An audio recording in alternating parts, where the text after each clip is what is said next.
नमस्कार, म अर्जुन श्रेष्ठ। अहिले म बरासित नगरपालिकाको यो जो मुनाल चोकमा आइपुगेको छु र तपाईँ देख्न सक्नुहुन्छ यता बरासित नगरपालिकाको मेन गेट मुनाल चोक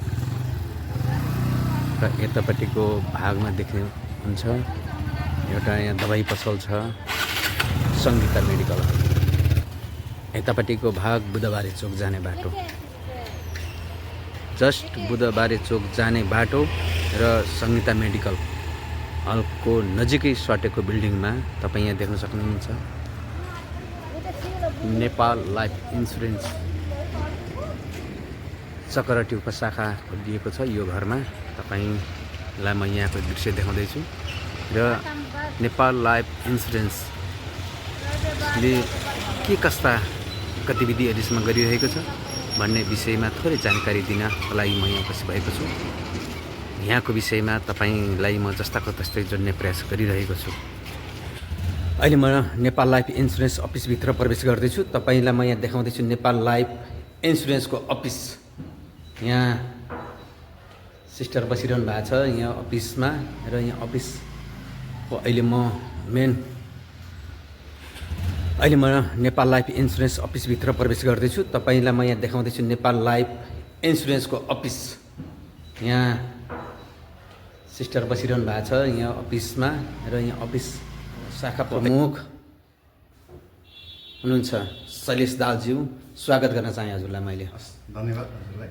यो नेपाल लाइफ इन्सुरेन्सको विषयमा थोरै यो नेपाल लाइफ इन्सुरेन्स जानकारी गराउनु त। लिमिटेड चक्करघटीमा हामीले चक्करघटी उपशाखा चाहिँ हामीले यहाँबाट सुरुवात गरिसकेका छौँ। त्यसपछिबाट चाहिँ हामीले यहाँबाट जस्तै नयाँ बिमा जारी गर्ने, +2 पास गरेकाहरूलाई स्वरोजगारको अवसर अभिकर्ता पनि काम गर्नको लागि पनि हामीले गरिसकेका छौँ होइन। त्यसपछिबाट यहाँबाट हामीले लोन, प्रिमियम तिर्ने सबै सेवाको सुविधाहरू दिँदै आइरहेका छौँ। भनेपछि अहिले जो बिमा अभिकर्ताहरू हुनुहुन्छ, बिमा अभिकर्ताहरूलाई यो घातक रोगको विषयमा चाहिँ इन्सुरेन्सको के छ प्रावधान? प्रावधान चाहिँ उहाँहरूले घातक रोग पनि बिमा जारी गर्दाखेरि घातक रोग पनि थप गर्न सक्नुहुन्छ। त्यसमा थप गर्दाखेरि उहाँले 18वटा घातक रोगहरूको सुविधाहरू लिन सक्नुहुन्छ। यहाँ वरिपरि रहनुभएका सम्पूर्ण बिमित अभिकर्ताहरू जो पनि हुनुहुन्छ उहाँहरू अब टाढा गइरहनु परेन। यी चक्करघटीमै उपशाखा भइसकेको छ र यहाँबाट सबै कार्यहरू हुने भएकोले सम्पूर्णलाई यहाँ आउनको लागि म अनुरोध गर्दछु। धन्यवाद छ जानकारीलाई। धन्यवाद।